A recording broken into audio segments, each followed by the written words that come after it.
Hello, kwa jina naitwa Rurya Sanga, nikukaribisha sana katika TV yako hii ya Ruma Africa for All Nations. Leo tuko ofisini kwetu hapa Tegeta Kibo, nikaona tujifunze tujikumbushe yale ambayo mimi binafsi nilijifunza kupitia kanisa la Efata Mwenge kwa mtume na nabii Josephat Mwingira. Niliweza kuhudhuria katika ibada ambayo ilifanyika siku ya Jumapili tarehe 27 Aprili 2025. Kwa hiyo kuna masomo ambayo nilijifunza. Somo la kwanza, somo ambalo tulijifunza ni kukaa kwenye nafasi. Kusoma Waefeso 3 hadi 8, utajifunza mengi kukaa kwenye nafasi. Mtumishi wa Mungu aliweza kutudokeza kwamba Mungu ndio mmiliki wa kila kitu. Mungu ndio mmiliki wa kila kitu na huweka watu kwenye nafasi. Mungu ndio mmiliki wa kila kitu na huwaweka watu kwenye nafasi. Nafasi ni ofisi ambayo Mungu huweka ili aweze kutimiza mapenzi yake. Kwa hiyo lazima utambue nafasi ulionayo, nafasi ulionayo katika kazi ya Mungu, nafasi ulionayo katika huduma ambayo unaifanya. Wewe ni mtu gani? Labda wewe ni mwimbaji katika huduma hiyo, au wewe ni mpiga gitaa, au wewe ni mwinjilisti, au wewe ni askofu, au wewe ni mchungaji. Kwa hiyo lazima utambue ile nafasi ambayo Mungu amekupa, na ukitambua nafasi ulionayo na ukaifanyia kazi vizuri, Mungu atakubariki, ataachilia baraka zake kupitia hiyo nafasi ambayo uko nayo. Kwa hiyo kitu kingine tukajifunza kwamba ukiangalia mtumishi wa Mungu nabii na mtume Josephat Mwingira amepewa nafasi. Ndio maana unamuona amekaa katika nafasi yake ya kitume na amekaa katika nafasi yake ya kinabii, na pia ni baba ambaye anawaongoza watu maelfu ya watu duniani, maelfu ya watu duniani. Kwa hiyo amekaa katika ile nafasi na tumeona Mungu akiachilia baraka zake kupitia mtumishi wa Mungu Josephat Mwingira. Kwa hiyo leo ukikaa katika nafasi, Mungu huachilia baraka na hufungua milango iliyofungwa na adui shetani katika maisha yako na ukabarikiwa zaidi na zaidi. Kwa hiyo lazima tutambue nafasi tulizonazo katika kumtumikia Mwenyezi Mungu, nafasi ulionayo katika huduma yako.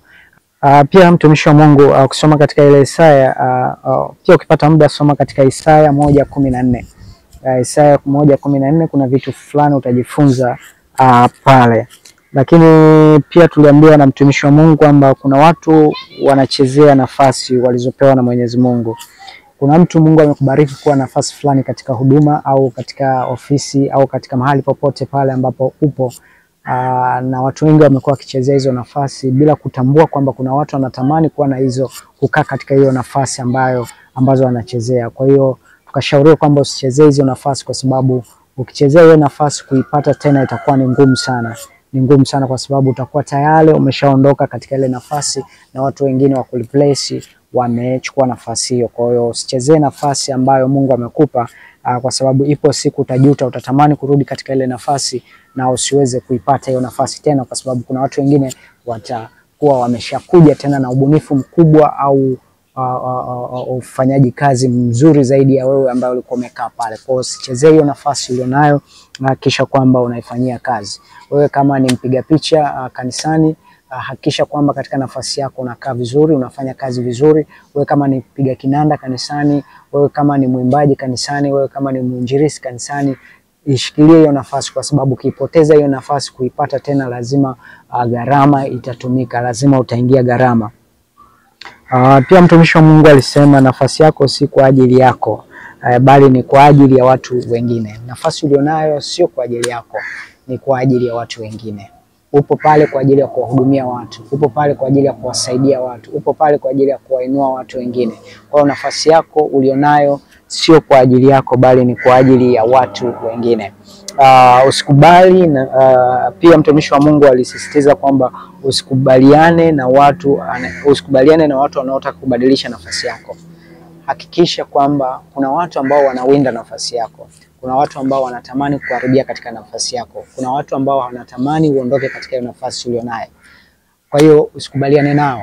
hakikisha kwamba unapambana, unaishikilia nafasi yako. Hata akija adui wa aina gani kwa ajili ya kupambana, kwa ajili ya kuharibu nafasi yako, hakikisha hiyo nafasi yako huiachilii. Shikilia hiyo nafasi yako mpaka dakika ya mwisho. Kwa hiyo haya ndio mafundisho ambayo mtumishi wa Mungu aliweza kutufundisha. Kumbuka kwamba kichwa cha habari, kumbuka kwamba linasema kwenye nafasi kuna vitu gani? Kitu cha kwanza tumesema kuna utambulisho, na kitu cha pili sasa tunaambiwa kwamba kuna utakatifu. Ndani ya nafasi kuna nini? Kuna utakatifu. Mungu ana mpango, mtumishi wa Mungu alituambia kwamba Mungu ana mpango wa kuwatembelea watu wake walioko kwenye nafasi. Mungu mpango wake mkubwa ni kuwatembelea watu ambao wako kwenye nafasi. Wewe kama hauko kwenye nafasi yoyote, Mungu ataanzia wapi kukubariki? Mungu ataanzia wapi kukuinua? Kwa lazima ujikite, uwe kwenye nafasi fulani. Uwe kwenye nafasi fulani, ndipo Mungu naye anaachilia baraka katika hiyo nafasi ulionayo, ndipo na wewe unaweza ukabarikiwa. Kwa hakikisha kwamba katika maisha unakuwa na nafasi fulani, una kitu fulani unachokifanya ambacho Mungu anaweza kutembelea wewe kwa chini, ili aweze kuachilia baraka na mafanikio katika kazi yako. Kwa hiyo hayo ndio tulifundishwa na mtumishi wa Mungu pale katika kanisa la Ephrata. Kwa bado tunaendelea na topic ambayo iko inaelezea utakatifu. Utakatifu. Ukisoma kama nilivyosema, Adamu alitoka kwenye nafasi. Ukikumbuka Adamu na Eva baada ya kutenda dhambi waliweza kutoka katika nafasi yao ya kumiliki, ya kutawala ile bustani, kufanya chochote katika ile bustani. Baada ya kutenda ile dhambi ya kula tunda ambalo walikatazwa na Mwenyezi Mungu, waliweza kutoka katika ile nafasi, na ilimgharimu sana Adamu na Hawa kuweza ku maintain tena ile nafasi, hakuweza kuwa tena katika ile nafasi. Kwa hiyo unapochezea nafasi yako, jue kwamba siku umeondoka katika hiyo nafasi, kurudi katika ile nafasi inakuwa ngumu sana na itakugharimu sana. Kwa hiyo usichezee nafasi ambayo Mungu amekupa. Kwa hiyo unapochezea nafasi yako, mtu mwingine anaweza akaja na kuitawala ile nafasi. Unapochezea nafasi yako, ujue kwamba kuna mtu mwingine anaweza kaja na kuitawala ile nafasi ambayo uko nayo, na baada ya hapo hali yako inaanza kuwa mbaya.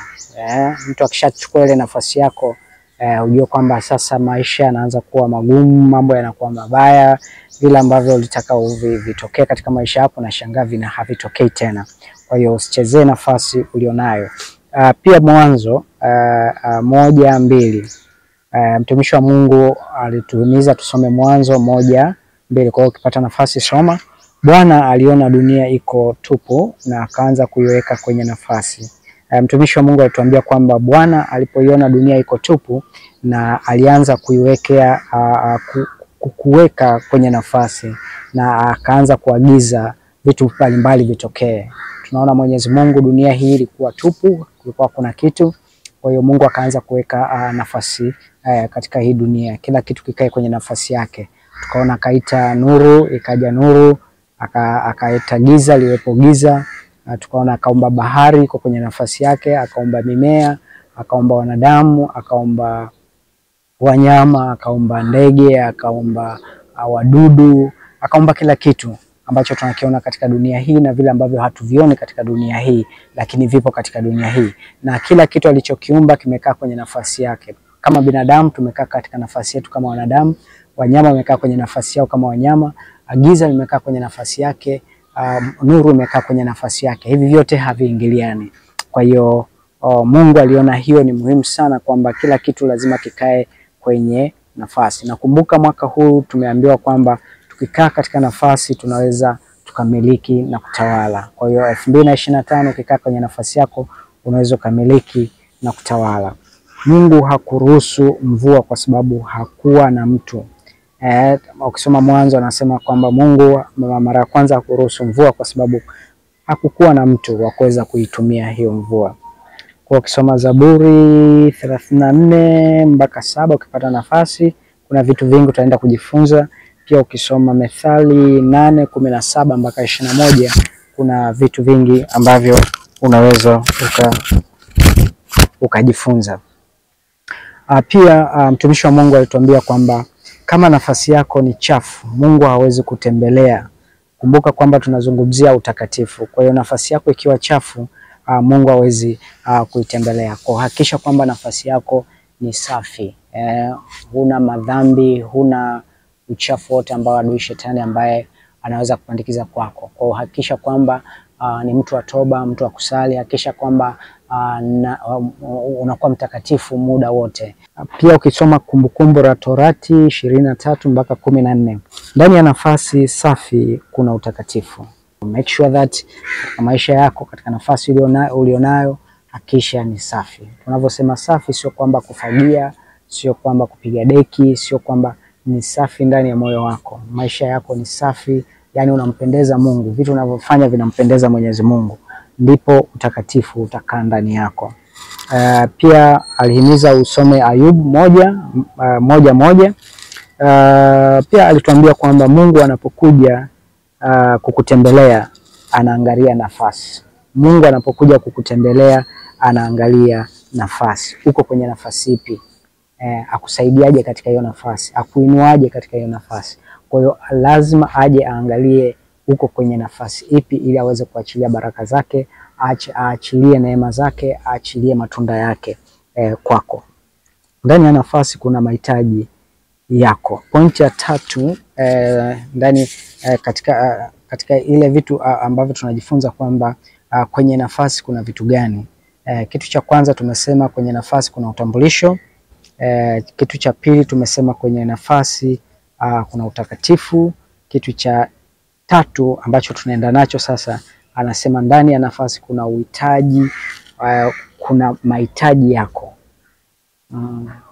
Ndani ya nafasi kuna nini? Kuna mahitaji yako. Kila unachokiomba kipo kwenye nafasi yako. Unaposimamia nafasi yako, unavyofanya vizuri, unavyotekeleza jinsi Mungu alivyokuagiza, unavyowajibika, unavyohakikisha kwamba unafanya kila ambacho kinatakiwa kifanyike katika ile nafasi yako, basi atasolve matatizo ya mahitaji yako. Tuhimiza kwamba soma Mathayo 6:33. Pia alituambia kwamba tafuta kwanza ufalme wa Mungu. Tunahitaji kutafuta kwanza ufalme wa Mungu ili tuweze kutimiziwa hayo mahitaji tunayohitaji. Lazima tutafute kwanza ufalme wa Mungu na mengine tutazidishiwa. Unavyotafuta ufalme wa Mungu kwanza, mengine utazidishiwa. Mahitaji yako utapata, uponyaji utapata, kufunguliwa utapata, kuinuliwa utapata. Kwa hiyo make sure that katika yote tunayohangaika ndani, lazima utafute ufalme wa Mungu. Ndani ya ufalme kuna nafasi. Ikubali nafasi yako na vaa uhusika. Unatakiwa kukubali nafasi ulionayo na kuweza kuvaa ule uhusika ambao unatakiwa uwe nao. Kwa hiyo ukubali nafasi ulionayo, vaa uhusika. Ukisoma pia Isaya, alituambia tusome Isaya 1:19. Anasema ukikataa nafasi yako, Mungu atakulazimisha utumikie maumivu. Unapokataa ile nafasi ambayo Mungu amekupa, lazima utatumbukia kwenye maumivu. Ukisoma Yeremia, alipigwa viboko alipokataa katika nafasi aliyotakiwa kuwepo. Mungu alimtandika viboko. Kwa hiyo make sure that katika nafasi usikatae nafasi ambayo Mungu ameachilia, ili uepukane na maumivu. Kwa hiyo utashangaa unakuwa ni mtu wa uhitaji, mahitaji yanazidi kwako na unashindwa kuyatimiza. Usikimbie nafasi yako. Usikimbie nafasi yako. Mungu amekupa nafasi fulani, hakikisha huikimbii wala huboreki katika kukaa katika ile nafasi. Kaa katika ile nafasi na Mungu ataachilia yale ambayo unatakiwa kuyahitaji au yale ambayo unayahitaji katika maisha yako. Pointi nyingine ni kwamba, hii ni pointi ya 4, kwamba kuna nguvu na mamlaka. Unapokuwa katika nafasi kuna nguvu na mamlaka. Akatuambia kwamba nguvu inawezesha kutimiza mahitaji yako. Kwa hiyo unapokaa katika nafasi, tukaambiwa tena kwamba unapokaa katika nafasi kuna mamlaka unapewa automatic na usitumie vibaya. Unapokaa katika nafasi kuna mamlaka Mungu anaachilia kwako automatic, na ukiachiwa hayo mamlaka utakiwi kuyatumia vibaya, inatakiwa uyatumie vizuri. Point inayofuata ni kwamba itumie nafasi yako bila kuwa na uoga au vivu. Nafasi uliyopewa na Mwenyezi Mungu itumie bila kuwa na uoga wala uvivu. Fanya kama hutafanya tena. Itumie hiyo nafasi kama hutaitumia tena, kwa sababu ukifanya kwa uvivu au kwa udhaifu wowote, Mungu atapendezwa. Utashangaa unaondoka katika nafasi, watu wengine wenye nguvu wanaweza kuichukua nafasi na kuifanyia kazi. Kwa hiyo unatakiwa kuitambua nafasi ili uweze kutambua nafasi ya wengine. Kwa hiyo unatakiwa kuitambua nafasi ili uweze kuitambua nafasi ya watu wengine. Tambua nafasi yako, ukishatambua nafasi yako itakusaidia wewe kutambua nafasi za watu wengine. Jitahidi kutambua nafasi za viongozi wako kanisani. Inatakiwa utambue nafasi za viongozi wako. Kiongozi huyu yuko kwenye nafasi gani? Kiongozi yule yuko kwenye nafasi gani? Kiongozi mwingine yuko kwenye nafasi gani? Lazima utambue nafasi za viongozi wako kanisani. Usidharau nafasi za watu wengine.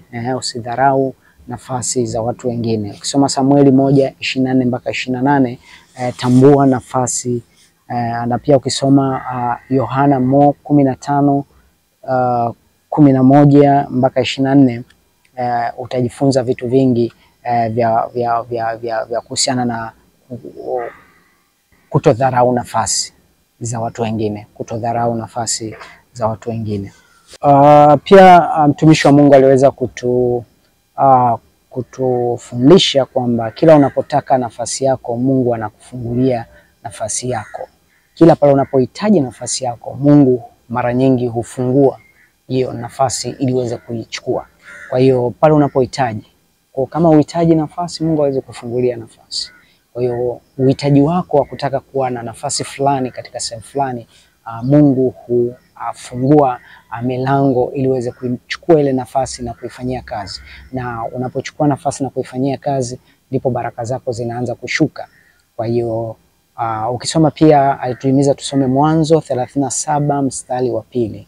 Mwanzo 37 mstari wa 2. Akatolea mfano kwamba Yusufu alitambua nafasi yake.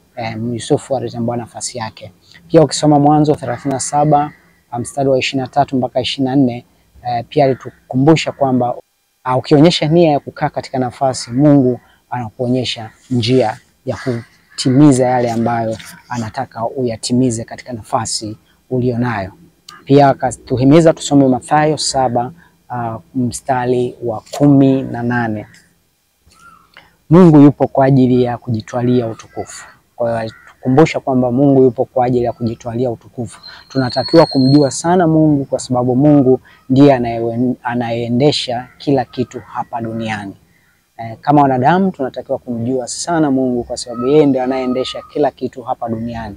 Yeye ndiye aliyochukua uhai wako, yeye ndiye aliyochukua mafanikio yako, yeye ndiye aliyochukua maisha yako, yeye ndiye aliyebeba pumzi yako. Kwa hiyo lazima ukae katika nafasi na kutambua, unatakiwa kumjua sana Mungu ili aweze kuendelea kuachilia baraka kwako na kukupa uzima wa milele.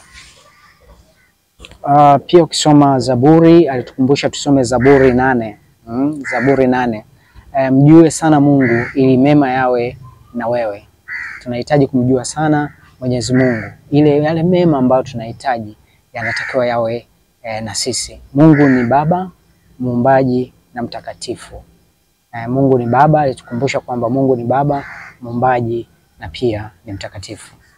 Na pia alitukumbusha kwamba chochote tunachofanya lazima kimtukuze Mungu. Chochote tunachofanya hakikisha kimechukua nafasi kwa ajili ya kumtukuza Mwenyezi Mungu. Kwa hiyo ndo hivi vitu ambavyo alitufundisha mtumishi wa Mungu katika kanisa la Efata ambalo liko chini ya mtume na nabii Josephat Mwingira. Kanisa liko Mwenge. Mwenge kama unaelekea Tegeta, liko pale kituo cha Tegeta, mkono wako wa kulia. Na utafanyeje ili uwe kwenye nafasi? Utafanyeje ili uwe kwenye nafasi? Kwa mtumishi wa Mungu alituambia pointi ya kwanza, lazima umjue sana Mungu.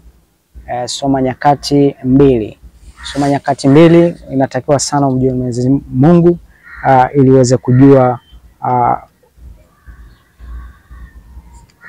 nafasi ulionayo. Kujua nafasi ulionayo.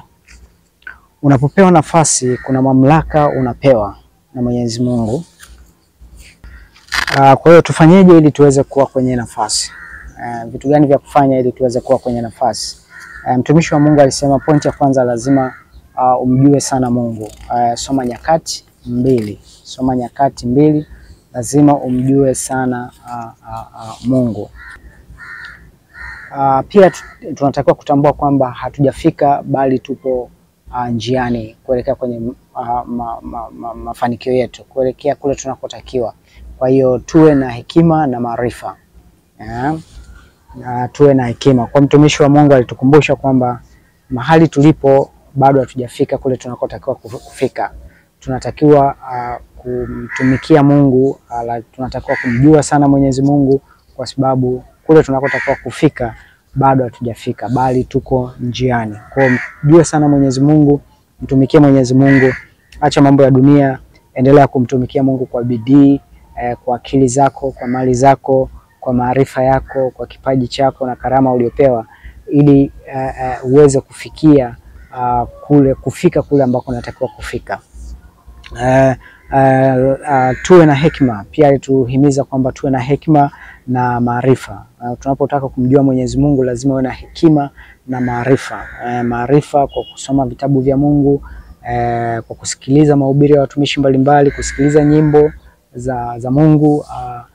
Hii yote itakusaidia kuwa na maarifa. Kuna vitu utajifunza kusoma vitabu mbalimbali ambavyo vimetungwa na watumishi wa Mungu, na kuhakikisha kwamba unamhitaji Roho Mtakatifu ili aweze kukaa ndani yako, ili aweze kukuongoza katika kila unachokisoma, kile unachokisikiliza, kile unachokinena, ili aweze kukuongoza.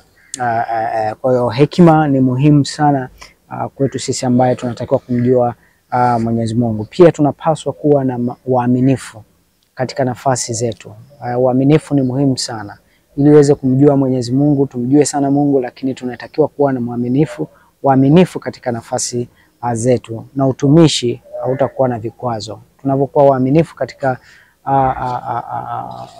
nafasi zetu, hata utumishi tulionao hautakuwa na vikwazo, kwa sababu tayari Mwenyezi Mungu atakuwa akituongoza, tayari Mwenyezi Mungu atakuwa anatupeleka kule ambako tunatakiwa twende. Pia muombe Mungu akusaidie, tumuombe Mungu atusaidie sana katika nafasi zetu, kufuata na taratibu zake. Tunahitaji sana kuomba, tunahitaji sana kufunga, ili Mungu aweze kututetea katika nafasi tulizo nazo. Bila maombi hizi nafasi tulizo nazo tunaweza tukazichezea. Point nyingine ilikuwa tufanyeje ili tuweze kusimama katika nafasi. Vitu gani vya kufanya ili tuweze kusimama? Point ya kwanza na kwamba tuwe watii kwa viongozi wetu. Point ya kwanza ni kwamba tuwe watii kwa viongozi wetu. Ili tuweze kusimama katika nafasi tulizopewa na Mwenyezi Mungu, lazima tutii viongozi wetu. Tutii wale wanaotuongoza, wale wanaotuonyesha njia ya kuelekea kwa Baba au kuelekea mbinguni. Point ya pili, asiwepo wa kukuzuia katika nafasi yako. Kusiwepo na mtu yoyote anayeweza kuzuia katika nafasi yako. Warumi 17, ukisoma Warumi 17, pia alitufundisha kwamba Mungu yupo kwa ajili ya kujitwalia utukufu, na tunatakiwa kumjua sana Mungu, kwa sababu Mungu ndiye anayeendesha kila kitu hapa duniani. Ukisoma Zaburi 8, mjue sana Mungu ili mema yawe nawe. Unapomjua sana Mwenyezi Mungu, mema yanakufuata. Yale mema ambayo Mungu anataka kukuachilia yatakufuata. Kwa lazima tumjue sana Mwenyezi Mungu. Pia point nyingine ni kwamba Mungu ni Baba, Mungu ni mtakatifu. Chochote unachokifanya kimtukuze Mwenyezi Mungu. Tufanyeje kusimama katika nafasi? Tuwe watii kwa viongozi wetu. Tufanyeje kusimama katika nafasi? Point ya kwanza, tuwe watii kwa viongozi wetu. Asiwepo wa kuzuia katika nafasi yako. Kusoma Warumi 17 inazungumzia sana mambo ya imani, na tuwaamini viongozi wetu na tuhakikishe kwamba tunafanya yale wanayotuagiza. Pia tunatakiwa kuitumikia nafasi zetu vizuri. Nafasi tulizopewa lazima tuzitumikie vizuri, kwa kufuata mambo yafuatayo. Ikubali nafasi yako. Kila nafasi utaitolea mahesabu. Itumie nafasi yako kwa sababu kwa watu kwa kufanya maajabu. Chukua nafasi ili Mungu aonekane kwako. Usiogope kutumikia nafasi yako. Kama ni dhaifu katika viungo vyako, muombe Mungu akuponye ili kusiwe na kikwazo kuitumia nafasi yako. Linda sana ulicho nacho asije adui akachukua. Ukisoma Waefeso 4:27 anakuambia usimpe ibilisi nafasi yako. Pia ukisoma Yuda 1:6 anasema usiache nafasi yako. Kama kanisa tunatakiwa kukaa pamoja kujenga mwili wa Kristo. Kwa hayo ndio mafundisho ambayo tulijifunza katika kanisa la Ephata lililoko Mwenge jijini Dar es Salaam kwa mtume na nabii Josephat Mwingira.